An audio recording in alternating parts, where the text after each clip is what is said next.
Venezuela, Iberoamérica, arriba los corazones. Qué bueno tenerlos a esta hora del día. Qué privilegio y una responsabilidad que ustedes nos otorgan y por supuesto siempre declarados en aprendizaje. Yo soy Wilmer Rosas. Esto es Sin Mentiras, el equilibrio informativo en ANTV, un canal para todas las voces.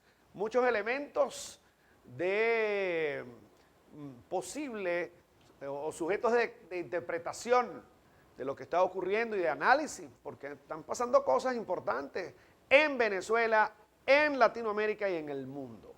Por eso del movimiento Partido Político Somos Venezuela hemos querido invitar, ya vino hace 4 meses, pero el tiempo pasa volando. Oliver Rivas, diputado, ¿cómo estás, Oliver? Bien. Bienvenido. Mira, el sábado pasado se ejecutó una acción importante desde el punto de vista de la movilización, desde el punto de vista de lo que significa mostrar músculo político del hermano mayor de ustedes, el gran polo patriótico, como es el Partido Socialista Unido de Venezuela. Desde Somos Venezuela, cómo se observó este movimiento que se ejecutó el sábado, reitero, y cómo ustedes no participaron allí, ¿no? O directa e indirectamente, cuéntame. Mira, primero saludamos enormemente ese proceso de renovación que está planteado para nuestro hermano mayor, como tú dices, el Partido Socialista Unido de Venezuela, el nivel de movilización que eso implica, porque ciertamente es hoy por hoy la estructura mayoritaria, la estructura partidista mayoritaria del país, que bueno, tiene un alcance que no es poca cosa, ¿no? Un alcance de calle a calle, avenida, caseríos, de todo el país. Y eso evidentemente se pone en evidencia cuando, bueno, tienes pautada una renovación de las principales instancias de base, como son las jefaturas de calle, de comunidad, y en este caso de la VC.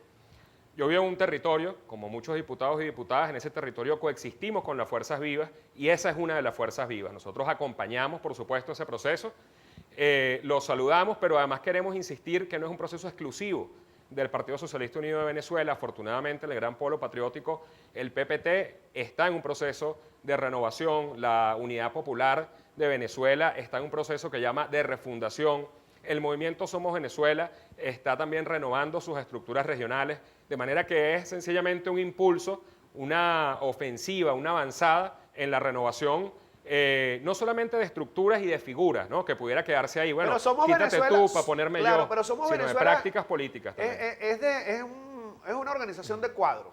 Correcto. En este momento, no es masivo. Bueno, sí, no nos llamamos así, pero evidentemente la apuesta es a formar perfiles que puedan aportar desde el punto de vista político, desde el punto de vista técnico, pero además que organicen lo que llamamos nosotros movimientos o redes sociales. Es un movimiento de movimientos porque hay un movimiento de mujeres, un movimiento de artistas, un movimiento de trabajadores, que es lo que me corresponde, ¿no? La red de producción social y trabajo, de emprendedores y emprendedoras, de jóvenes, ecologistas, ¿no? Es decir, una multiplicidad de expresiones organizadas que a su vez levantan banderas, que tienen reivindicaciones, que tienen intereses propios, pero que coinciden en la apuesta por un proyecto unitario de país. Y bueno, eso hemos querido, por supuesto, reivindicarlo. Fue además la idea original del comandante Chávez cuando habló de un partido-movimiento, que es una cosa que además viene de Alfredo Maneiro. Pero es decir, un partido que no imponga sus criterios a la sociedad, sino que sea una síntesis de las luchas sectoriales, de la lucha por avances y por conquistas de la sociedad. Déjame redactártelo así, a ver si yo entiendo un poquito más y tú nos ayudas con esto, Seguro. Oliver, diputado Oliver Rivas. Fíjate, si hay tantas coincidencias, ¿por qué no hay un partido único? Mira, porque eso tiene sus ritmos y desarrollos, ¿no? Y no necesariamente tampoco un partido único tiene que ser la aspiración. De hecho, fíjate que el mismo PSUV, que es la estructura más amplia de la revolución o el gran polo patriótico, es un partido unido, ¿no? O lo que es lo mismo, unificado. No es un partido que pretende imponer una falsa unidad, una unidad desde arriba, ¿no? El gran polo patriótico es otra escala de unidad que también hace una síntesis de una diversidad de actores que, bueno, tienen distintos orígenes, distinta formación, distinta procedencia, distinta ubicación, y que además creo que una de las virtudes es que cada uno de esos sectores le habla a su vez a un segmento de la sociedad. Ahora, las bases de ustedes, de Somos Venezuela, ¿qué exigen las bases de ustedes? ¿Qué exigen a la revolución o qué exigen al gran polo patriótico? Mire, yo creo que una bandera fundamental del movimiento Somos Venezuela desde su nacimiento, es la demanda de participación, la demanda de renovación política. Nuestra bandera para las elecciones en la Asamblea Nacional fue esperanza y renovación, porque ciertamente es un proceso que no tiende a renovarse, como dije, en instancias, en figuras y en prácticas políticas, tiende a anquilosarse, se fosiliza, se convierte en algo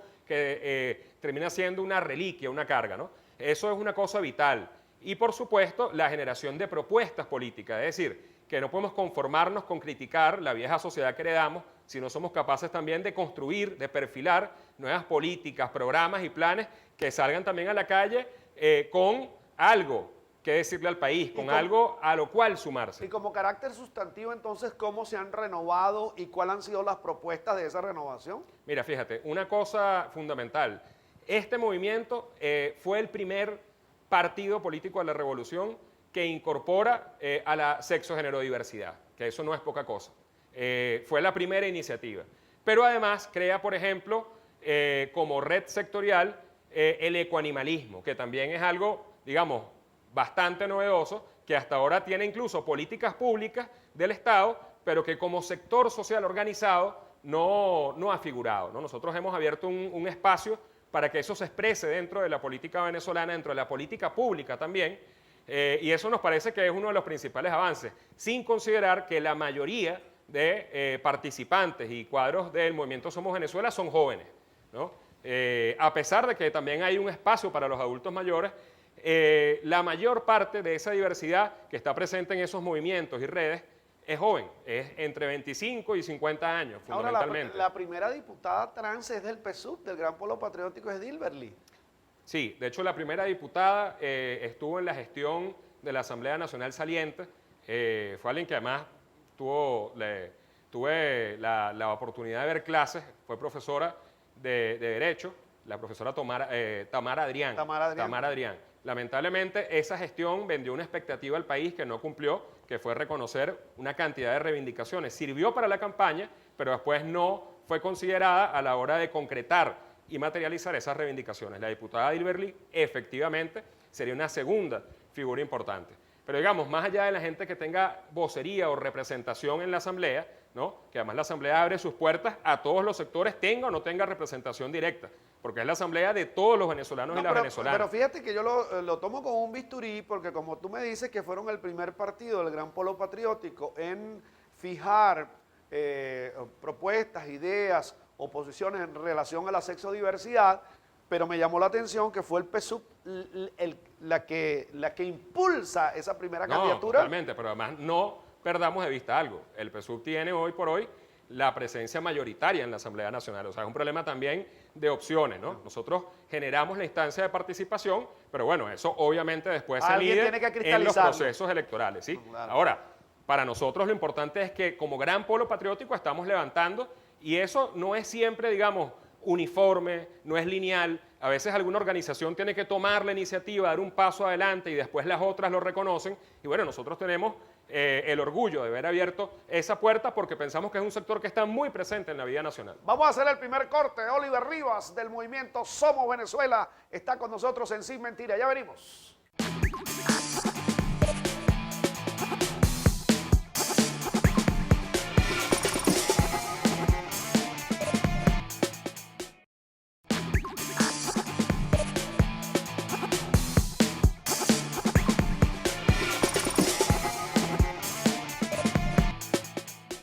Continuamos en Sin Mentiras. A esta hora permítanme promocionar que el día jueves, este jueves 8 de septiembre, va a estar en Akbar Scarlett Linares, ratificando la buena tarima del este de la ciudad de Akbar en el CCT, donde quedaba Campanero en planta baja, así que no se pierdan a Scarlett Linares.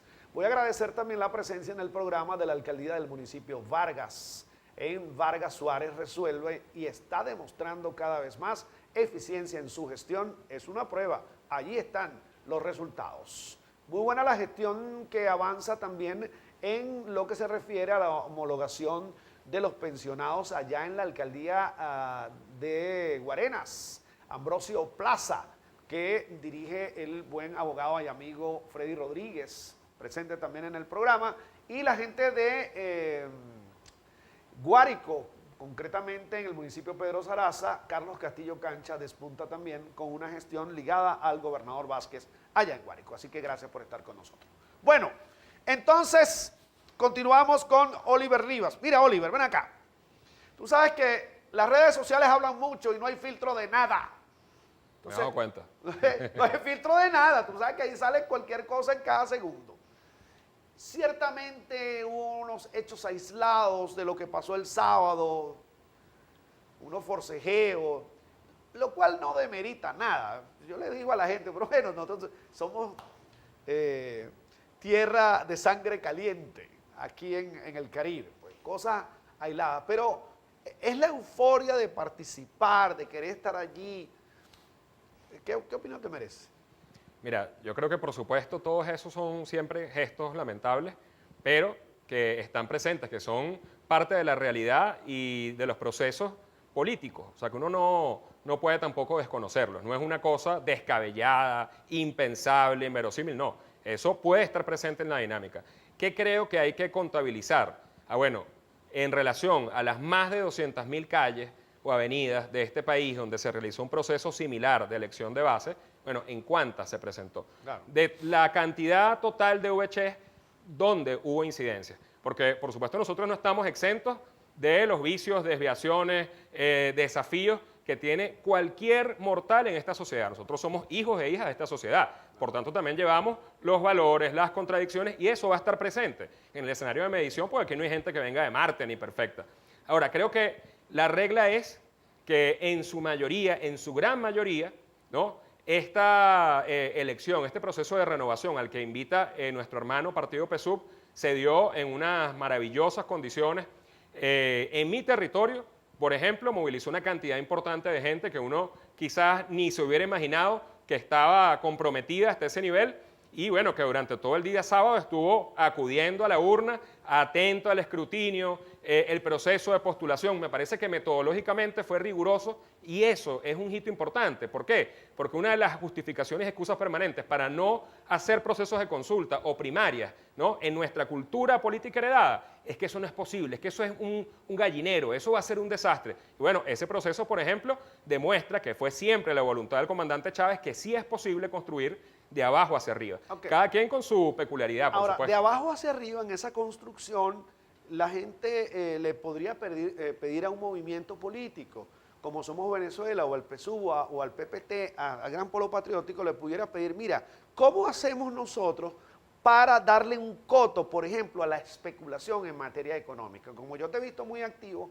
con el tema del tratamiento del dólar, ¿no?, que tú sabes que hace semana y media hubo unas variaciones allí todas extrañas. Sí. Todas extrañas. Sí. Entonces la gente te pregunta, pero bueno, Oliver, ¿y qué hacemos con ese monitor dólar entonces? ¿Cómo es que una página, chicos, no hemos podido dominarla? ¿Qué me dices tú de eso? Mira, el problema es que no es una página solamente. La página funciona como un estímulo artificial a un afán especulativo de un sector comercial que, bueno, parasita sobre el trabajo ajeno, ¿no? Entonces, cada posible repunte de la divisa extranjera respecto al bolívar, que tiene que ver con nuestra estructura y nuestra herencia, pues si nosotros importamos buena parte de lo que consumimos, eso se hace es en divisa. Y esas divisas, bueno, por lo general, ¿no?, las traía la exportación petrolera, el comercio petrolero, es decir, las generaba el Estado. Pero con el bloqueo y las más de 500 medidas, eso se redujo un 99%. Entonces, esas cosas pueden pasar, pero es que esos sectores aprovechan, ¿no?, ese repunte para magnificarlo y sobre esa base entonces elevar su ganancia especulando. Eso lo vimos. Y ya ahorita, por ejemplo, muchos ahora están cobrando la tasa BCB después de ese aumento, pero incorporaron sobreprecio, de todos modos. Es decir, inclusive precio en divisa lo aumentaron y después sencillamente lo recalculan a bolívares, entonces no les cuesta nada. Y bueno, frente a eso nosotros tenemos que plantear acciones muy serias. Porque nosotros podemos perfectamente en estos momentos recuperar la producción petrolera, o más bien el comercio petrolero, ¿no? Lograr, quizás es la aspiración, que bueno, superemos esas sanciones o esas medidas unilaterales que pretenden cercarnos y bueno, tener un gran ingreso. Pero entonces nosotros vamos a dejar más de la mitad del ingreso como efectivamente hicimos los últimos 200 años en ese circuito. No, nosotros pensamos que no. Eso hay que sustituirlo de primera mano. Eso es más producción nacional, pública, privada, emprendimientos, ¿no? todo lo que pueda sustituirlo, pero además más distribución directa y planificada. Ahora, Porque hay que fortalecer la labor del Estado, el partido político tiene que colaborar en eso, la ciudadanía.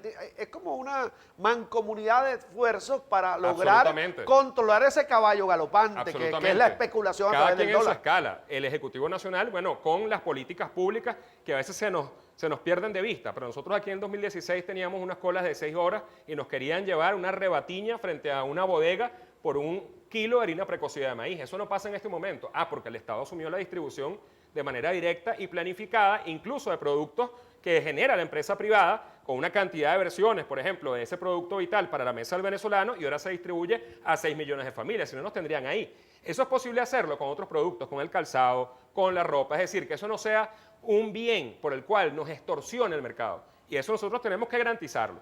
En otra escala tiene que haber control comunal sobre, por ejemplo, las líneas de transporte que también abusaron. Entonces, si el repunte de la divisa fue de 20%, las líneas llegaron imponiendo un 50% de aumento, pero además de facto, a la mala. Bueno, si no lo quieres pagar, te baja.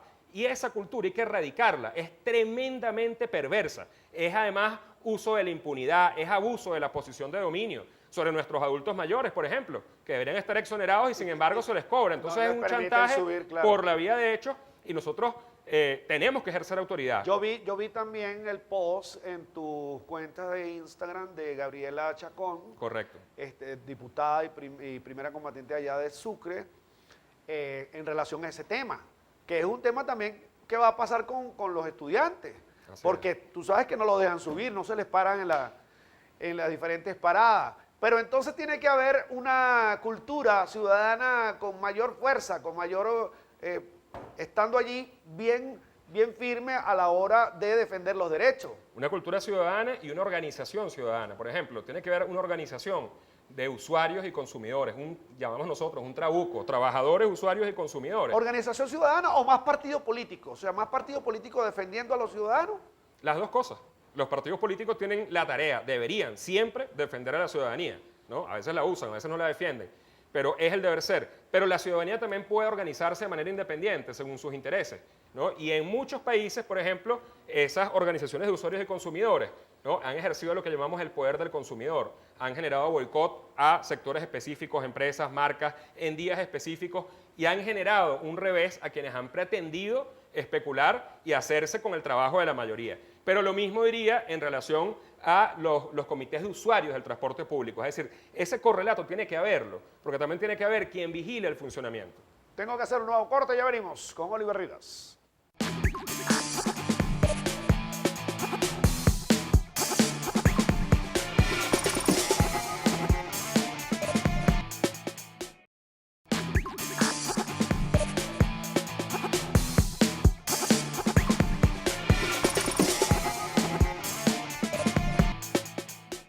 Oliver Rivas, diputado de Somos Venezuela, del Gran Polo Patriótico, continúa con nosotros en Sin Mentira. Bueno, ¿quién perdió? ¿Quién ganó en Chile? Porque ahora estás diciendo, todas las redes sociales, ganó la democracia. ¿Ganó la democracia? Creo que ganó un proceso de maduración política del pueblo chileno, ¿no? Evidentemente, si hay un indicador que tenemos que leer rápidamente, es que hay ideas conservadoras que todavía permanecen y prevalecen en la sociedad chilena. Evidentemente hay también un aparataje mediático que tiende a generar miedo, mucho temor. Eso pasó aquí incluso con la propuesta de reforma constitucional que el presidente Chávez presentó y bueno, donde a la gente se le decía que si se aprobaba le iban a quitar los hijos, que si tenía un metro de tierra ahí alrededor de la casa también se lo iban a quitar. Una cantidad de prejuicios, digamos, que también generan temor en la sociedad, que amenazan. Y bueno, con eso se jugó. Sin embargo, entendemos lo que creo que es más importante, es que la sociedad chilena está buscando medios democráticos para resolver sus contradicciones y además que el presidente Boric, digamos, que quizás no es necesariamente santo de nuestra devoción o con quien no tenemos total coincidencia, sí expresa la voluntad de sectores progresistas de insistir en una agenda constituyente y bueno, si no es por una vía, si no es con una versión, bueno, habrá que construir otra que genere consenso en la sociedad chilena y que se avance lo que se puede avanzar. Ahora, el presidente Petro dijo de una vez, se revivió a Pinochet. ¿Qué opinas tú de eso? Pareciera en algunos, yo dije por Twitter, y esa es la verdad, ¿no? Muy respetuosamente, creo que es un proceso que se va a depurar. En la política no hay acciones finales, siempre hay algo más. Y entonces el presidente Gustavo Petro dijo de una vez, se revivió Pinochet. ¿Qué opinas tú? Mira, yo creo que las ideas de Pinochet no es que revivieron, han estado ahí, porque esas son parte de las ideas conservadoras sobre lo que tiene que ser la sociedad, ¿no? Bueno, que la mujer tiene que estar en la cocina, que no puede salir de la casa, que no puede ser un sujeto político, mucho menos puede ser un sujeto productivo, en fin, una cantidad de ideas bastante conservadoras que han estado ahí. Ahora, ¿qué creo que es lo central? Que cualquier intento, cualquier proyecto de cambio tiene que ganar para sí el sentido común popular, porque esas ideas están en el sentido común, no solamente están en la cabeza del alto clero, no solamente están en la cabeza de los sectores empresariales de más renombre, también están incluso en el trabajador de base, en la trabajadora de base que a lo mejor es ama de casa y que no tiene los mismos intereses que ellos, pero que terminen reproduciendo ese discurso. Cualquier proyecto de cambio tiene que poder ganar el sentido común y librarlo de prejuicios, que es lo que afortunadamente logramos en Venezuela. Ahora, fíjate algo, seguimos en Chile, espérate un momento. Fíjate que el proceso era obligatorio. O sea, tenías que ir a votar. Eso también es un elemento a considerar, ¿no? No, pero en varias constituciones el voto es obligatorio. Es decir, más bien puede generar una sanción para el elector no acudir a las urnas, ¿no? Y bueno, eso ya es propio de la constitucionalidad que se ha dado cada país. En todo caso, sí hay un deber moral que es expresar, bueno, si yo estoy de acuerdo o no con una versión que me están proponiendo, con un proyecto de constitución. ¿Qué es lo importante en este caso, lo rescatable? Bueno, que lo está discutiendo la sociedad, que por lo menos está abriendo el debate público y no termina, bueno, imponiéndose entre gallos y medianoche con un golpe de Estado, con unas tanquetas frente al Palacio de Gobierno. Es decir, lo más importante es que la sociedad chilena haya dejado eso atrás y también la represión, digamos, más inmediata durante las protestas que prácticamente le abrieron paso al gobierno de Gabriel Boric, donde 430 personas quedaron ciegas producto de la represión policial contra los aumentos de pasajes, contra un paquete de desprotección, de abandono de la mayoría de la sociedad. Ahora, y fíjate, bueno, eso es fíjate, importante. recurro no porque sea absolutamente una reivindicación de la red social, pero es un medio, y ya no es un medio complementario, es un medio de comunicación las redes. Las redes hablan o permean actos de violencia con respecto a aquellos que creían que se iba a aprobar este plebiscito. Entonces, comienza el ataque mediático a decir, mira, los socialistas son violentos. ¿Qué dices tú? Mira, yo creo que hay que tener mucho cuidado, porque además yo quiero vincular eso que tú me estás planteando con un evento muy reciente que es el intento de asesinato de Cristina Kirchner en Argentina. Ok, pero no te me adelantes ese porque ese es el otro segmento. Ese es el otro segmento. Lo que quiero decir con eso es que si hay, digamos, una estimulación del odio a través de las redes sociales y hay magnificación de determinados eventos. Yo creo que además hay siembra organizada de ese odio. Entonces, cualquier cosa que represente cambio social, que represente reivindicaciones para las mayorías, es visto y es calificado además, ¿no? Metido todo en el mismo paquete, bueno, como una herencia fantasmagórica del comunismo y la dictadura que viene a apoderarse de la sociedad. Con todos esos prejuicios, jugó Augusto Pinochet, que dijo que iba a erradicar el cáncer marxista de Chile y en realidad acabó con la vida de más de 80.000 personas con la caravana de la muerte, del que era marxista y del que no era marxista, del que era social cristiano, del que sencillamente era progresista. Con esas cosas hay que tener mucho cuidado porque esas ondas se echan en el río, pero después no se pueden recoger. Ahora, y me parece muy interesante esa posición tuya, pero entonces, ¿qué se hace en esa semilla que quedó sembrada de Pinochet o de esa vieja expresión constitucional? Porque Gabriel Boric asume la derrota, pero dice, no, vamos a buscar otra vía. ¿Tú crees que es tiempo de radicalizar su postura o es más bien tiempo de consensuar, de ser poder llegar a acuerdos en la sociedad como tal chilena? Sí, y además él mismo lo dijo, en esa declaración él dijo que había que generar nuevas propuestas de consenso. Es decir, porque también, lamentablemente, el ánimo de polarizar entre el desapruebo y el apruebo muchas veces es de utilidad política para los factores que están enfrentando a los sectores progresistas de Chile. pero a lo mejor no les interesa mayormente el contenido de lo que está ahí. La discusión central para la sociedad es en qué medida está de acuerdo con lo que está en la versión del proyecto constitucional, en qué medida no, qué hay que cambiar. Y esos consensos sí se pueden construir perfectamente. Eso no quiere decir radicalizar necesariamente, o quizás sí, si uno entiende que la radicalidad es la búsqueda democrática. Entonces, probablemente se sumen a la aprobación de una nueva constitución sectores si encuentran que esta versión que se construya, no mediante los mecanismos que se ve la sociedad chilena, bueno, sí expresan su opinión. Y a lo mejor, en este caso, no encontraron esa coincidencia en este intento, pero puede que en un próximo sí. Y esos son sectores que se pueden ir sumando hasta que sea viable, porque lo que hay que buscar ahí es la viabilidad de la expectativa de cambio de la sociedad chilena, que Ahora, eso no se nos pierda de vista. Ciertamente esa medición no entonces galvaniza o cristaliza una derrota para nadie. Es una medición en un intento, como tú lo llamaste, para otro escenario. Mire, yo creo que es un intento de polarización en contra del gobierno chileno. Como aquí se usaron elecciones para alcaldes para decir que era un plebiscito en contra de Maduro, que afortunadamente, bueno, ganamos. Si hubiera sido un plebiscito, ganamos como con el 80% de las alcaldías en su momento. Entonces ahí pasa algo más o menos parecido, porque puede ser que mucha de la gente que votó desaprobando la Constitución estaba de acuerdo con un aspecto. Puede ser que incluso votó en contra usando argumentos que no representan sus intereses.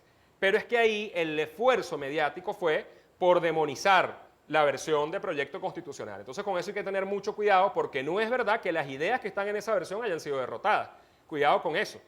Por el contrario, yo imagino que cuando el presidente Boric plantea buscar otras vías para esa agenda constituyente, es ver cómo esos sectores se sienten identificados o más identificados con esa nueva versión y efectivamente se logra construir una nueva mayoría en torno a esa versión de proyecto. Y la idea es hacerlo más potable. Así es. Para que haya una digestión doctrinaria, filosófica, ideológica, societaria, en función de la propuesta que él haya presentado. Claro, y yo creo que esa es la reflexión fundamental. ¿Cuáles son los medios pedagógicos? La búsqueda de los sectores progresistas. ¿Cómo logramos ganar el sentido común mayoritario de la gente? Tengo que hacer un nuevo corte, ya venimos.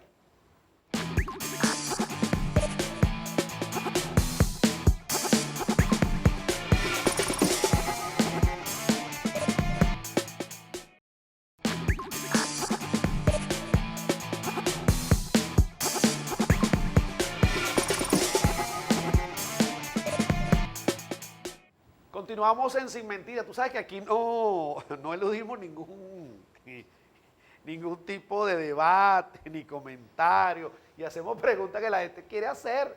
Aquí viene Oliver y bueno, pregúntale.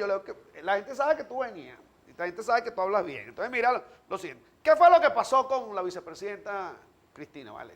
¿Realmente hubo un atentado? ¿No lo hubo? ¿Se montó un show? ¿Es una respuesta a la justicia argentina? ¿Cómo ves tú ese asunto?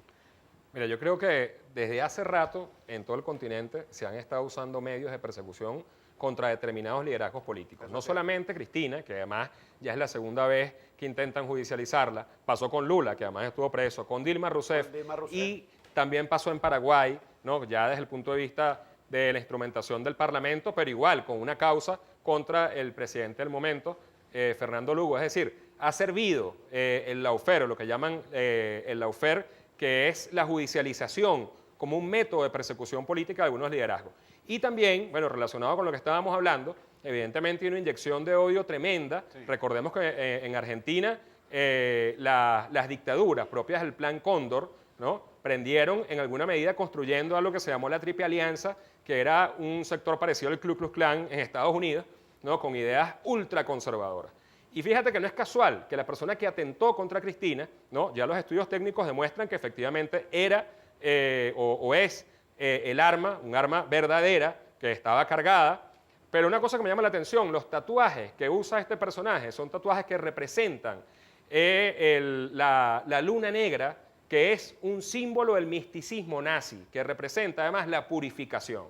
Eso no es casual y con eso hay que tener mucho cuidado, porque lo que yo digo pareciera que es fábula, pero cuando tú ves en Europa marchas fascistas, ¿no?, arremetiendo contra inmigrantes, contra mujeres, contra personas sexodiversas, contra personas de otro origen étnico, entonces es preocupante. ¿no? Y además que el fascismo usa un argumento muy terrible, que es culpar al pobre de su pobreza. El fascismo dice, no, la crisis aquí está causada porque vienen inmigrantes de esos venezolanos por culpa de Maduro a vivir aquí que les quitan sus trabajos. No les dice, no, es que nosotros preferimos pagarle a ellos porque como están indocumentados les podemos pagar menos, porque nuestro juego es obtener más beneficio y más mano de obra barata. Eso no se lo van a decir. Claro. Entonces, ¿qué pasa? Que el nacional, a quien ve como su antagónico, no es al sistema que es injusto. Al que ve como su antagónico es al inmigrante, que es igual de pobre, quizás más que él. Entonces, esas ideas hay que erradicarlas porque si no terminamos en eso que pasa con Cristina. Cualquiera se atreve a hacer Como tú puedes observar, y como la audiencia está acostumbrada en este programa, los que argumentan son ustedes. Yo lo que hago es preguntar. Y yo pregunto o repregunto otra cosa. Ahora, ¿pero por qué va a ocurrir un atentado cuando la justicia ha ido avanzando en Argentina en relación a un caso contra la vicepresidenta? Yo entiendo que hay un pase de factura allí, que está presente. Eso es evidente. Claro. Ahora, yo no sé si ese pase de factura está consolidado por una exigencia social, por una exigencia política, por una exigencia administrativa. Eso ya es tema interno argentino. Claro. Pero en ese caso, ¿no queda un tema de duda en el camino cuando pasa exactamente y cuando ha ocurrido una sentencia en contra de la vicepresidenta? Mira, yo creo que primero no son sectores homogéneos. Hay un sector que puede tener una apuesta institucional y sin embargo sectores mucho más radicalizados de ultraderecha que prefieren ver a una Cristina muerta que tras las rejas o victimizada la locura, pues, por la persecución del aparato de justicia, ¿no? Entonces, eso no podemos controlarlo nosotros. Creo que, por supuesto, es la búsqueda de anular al contrario, de desconocerlo, de eliminarlo inclusive físicamente. Y fíjate, yo creo que si el interés fuera otro, ¿no? Uno tendría que preguntarse por qué, por ejemplo, no hay una causa contra Mauricio Macri, sabiendo que hay indicios muy probables de que la empresa Vicentín, que es una empresa privada de la agroindustria, se financió con recursos del Estado y es una de las empresas que además con recursos del Estado financió la campaña de Cambiemos con la que ganó Mauricio Macri. Sin embargo, no vemos un juicio abierto en su contra. ¿Por qué? Porque hay un interés específico contra un liderazgo que evidentemente promete y que tiene una altísima aceptación dentro de la sociedad argentina, aun cuando forma parte de un gobierno que ella misma está cuestionando. Entonces, bueno, la pone en una posición de quizás uno de los liderazgos con mayor legitimidad de la historia de Argentina. Y a eso hay sectores que le tienen miedo, que no quieren bajo ninguna circunstancia que se cristalice una victoria electoral, como no quieren que Lula gane en Brasil. El justicialismo o el peronismo son diferentes posturas, alas. Aquí tuvimos algunos, me dicen, mira, sí, nosotros somos peronistas, pero no de Alberto Fernández. Sí. Correcto. ¿Tú ves que Cristina le pesa mucho al presidente actual? Despunta, porque bueno, ya Cristina tenía su propio peso político, pero pareciera que ahora lo tiene mucho más. Sí. ¿Qué nos dice? Pero yo creo que Cristina sencillamente asumió una posición en una coyuntura donde lo fundamental era desplazar al macrismo, que es una expresión de lo más terrible de putrefacción política y agenda neoliberal juntos en la sociedad argentina. Y esa etapa medianamente se cumplió en una circunstancia muy difícil para la humanidad, incluso para Alberto Fernández, como es administrar la pandemia, que es administrar la escasez, la parálisis de la sociedad y de la economía. Pero creo que evidentemente ya tiene un perfil propio y seguramente además con una expectativa de la mayor parte de sus seguidores de que pueda encabezar una agenda que concrete los cambios que la sociedad argentina está esperando desde hace mucho y que lamentablemente han sido truncados. Porque, bueno, como conversábamos, el problema es que hay siempre un impulso de cambio social que es torpedeado constantemente por sectores reaccionarios. ¿Por qué reaccionarios? Porque reaccionan frente a cualquier intento de cambio, se oponen, sabotean. Lo que ha pasado aquí incluso con los intentos de recuperación económica o de recuperación del salario, que inmediatamente, bueno, se lo traga un tremedal de vividores que apuestan a elevar sus ganancias, pero además a sabotear cualquier agenda de avance. Pero quédate en Argentina un momentico, ya va, quédate en Argentina un momentico. Y no se lo ponen a los gobiernos de turno de izquierda en bandeja de plata sus propias deficiencias cuando tú dices, mira, lo truncan porque lo sabotean.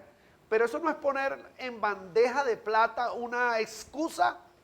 No, creo que son válidos los dos argumentos, ¿no? Dialécticamente hablando. Uno interno, es decir, tú no puedes tampoco excusarte en tu ineficiencia. En tu ineficiencia o alegar tu propia torpeza. No puedes excusarte en lo que tú sabes que el enemigo, que el adversario efectivamente va a hacer. O sea, no puedes esperar que el adversario no te ataque, ¿no? Tienes que contar con eso. Y bueno, luego si no logras avanzar, si eres derrotado, asumir que también tiene que ver con tus propias contradicciones. Pero no podemos negar que ese adversario siempre va a tener una apuesta para retrasar los cambios y en este continente además de maneras muy cruentas, muy viles. O sea, en el caso de Chile, bueno, con un golpe de Estado que implicó la desaparición de cualquier cantidad de personas. En el caso de Argentina, también con una dictadura donde, bueno, hubo más de 30.000 desaparecidos. Entonces es un juego que no solamente involucra la astucia política, sino la violencia, el tráfico de influencias. Con todo eso hay que lidiar. Lo que sí es cierto es que hay cambios que son imparables en nuestro continente. Colombia es una expresión de eso, que eso sea más conservadora que la sociedad colombiana. Y ahí está Petro, llevado precisamente por la expectativa de que no se siguieran cargando con más tributos a quienes menos capacidad económica tienen, ¿no? A que se garantice salud y educación pública y gratuita. Esos son derechos fundamentales que todavía estamos esperando desde la Revolución Francesa. Mira, estás como caminando muy rápido hacia el Mundial de Qatar. Estás jugando adelantado. Ya vamos a hablar de Colombia. Seguro. Espérate un momentico. Ya venimos, ya venimos.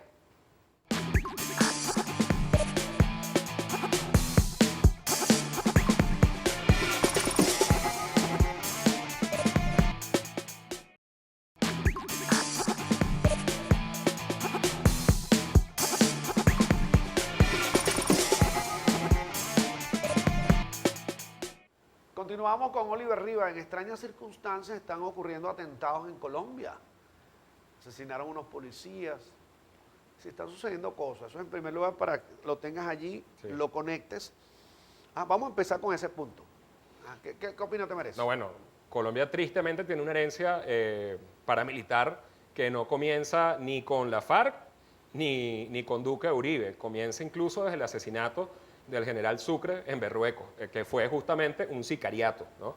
Entonces, lamentablemente, las élites oligárquicas y el coloniaje que se instaló en Colombia y que traicionó el proyecto bolivariano, ha tenido siempre como herramienta el uso de cuerpos parapoliciales, paramilitares, es decir, de ajusticiamiento por vías encubiertas, ¿no? Eso es terrible, pero ojo, también la caravana del presidente Petro sufrió un ataque fallido, de manera que eso son cosas que vamos a estar viendo constantemente en estos años, porque no olvidemos que por lo menos 3 candidatos a presidente en Colombia fueron asesinados, que eso a veces se nos olvida porque tenemos memoria de corto plazo, ¿no? Pero ¿de qué democracia hablamos cuando hay 3 candidatos? Y eso sin contar con los candidatos de la Unión Patriótica, que fueron más de 1.500 asesinados en algo que se llamó el Plan Baile Rojo. Gente que decidió optar por la vía pacífica en su momento y que después que opta electoralmente, bueno, es masacrado. Entonces este es un segundo esfuerzo de paz en Colombia que nosotros saludamos.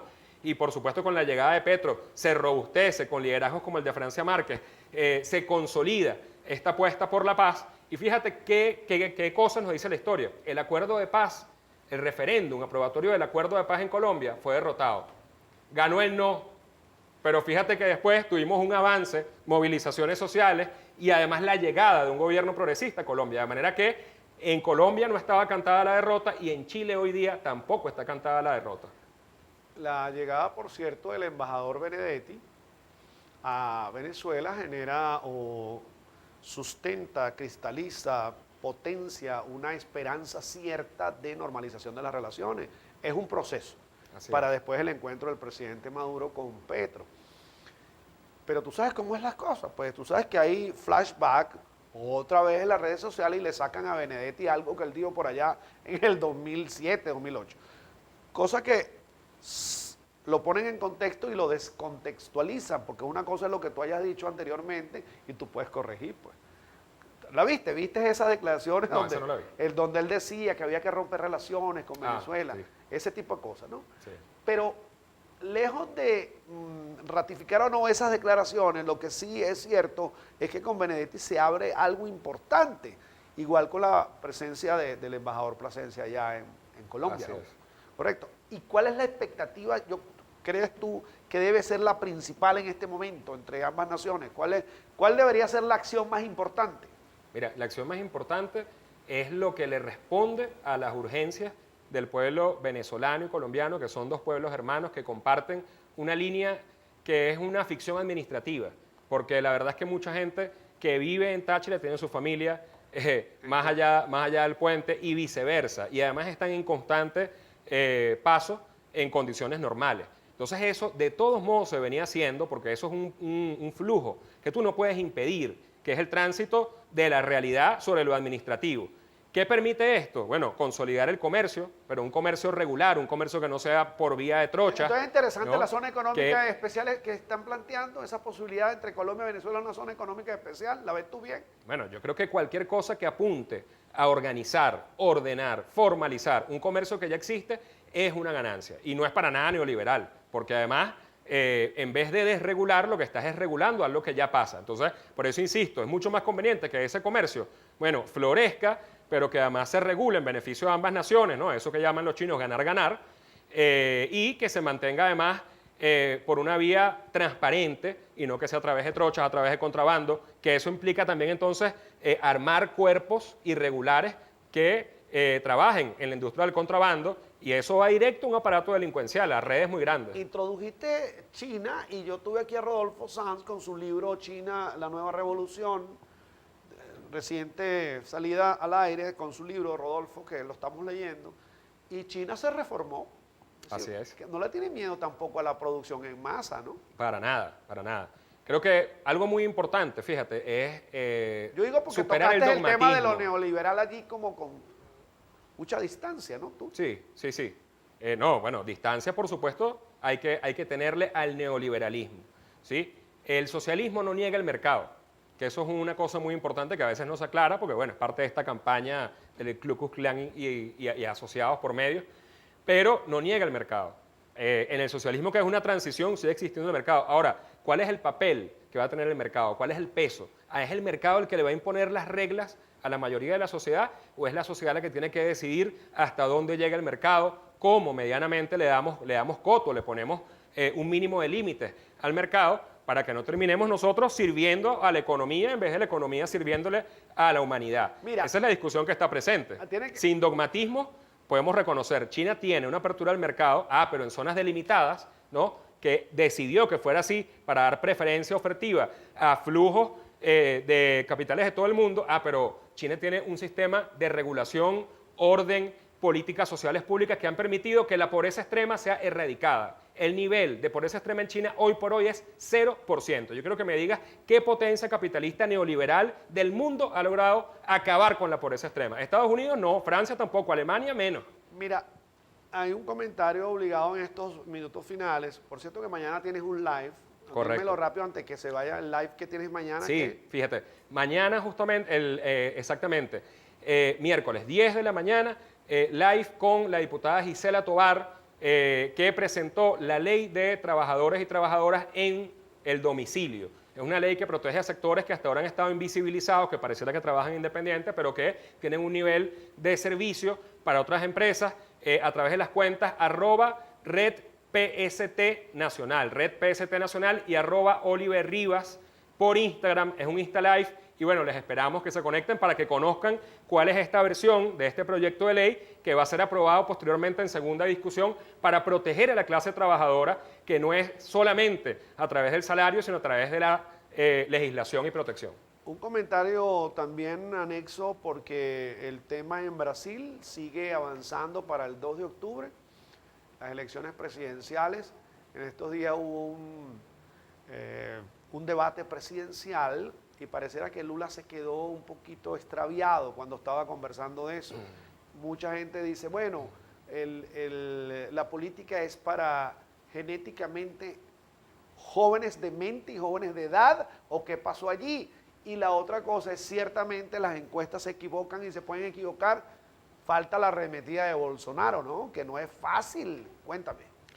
Mira, yo creo que Lula expresa un liderazgo que unifica grandes sectores que están en lucha por un Brasil diferente desde hace muchos años.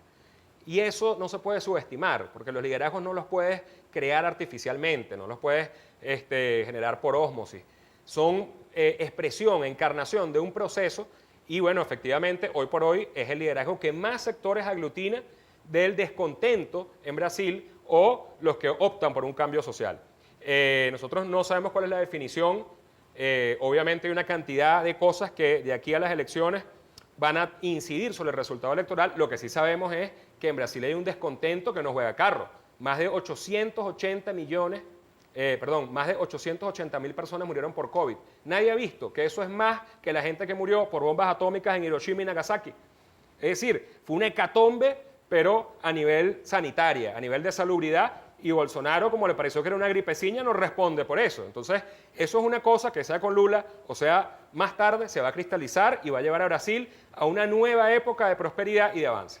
Lo cierto del caso es que vamos de descontento en América Latina y el péndulo del poder político va para allá y para acá, pero es motivo de otro programa. Seguro. Gracias, Oliver. Gracias a ti, Oliver Wilmer. Rivas, diputado de Somos Venezuela. Gracias por haber estado con nosotros. Yo soy Wilmer Rosas. Sin mentiras. Regresa cuando ustedes así lo permitan por el canal de Todas las Voces. Hasta entonces.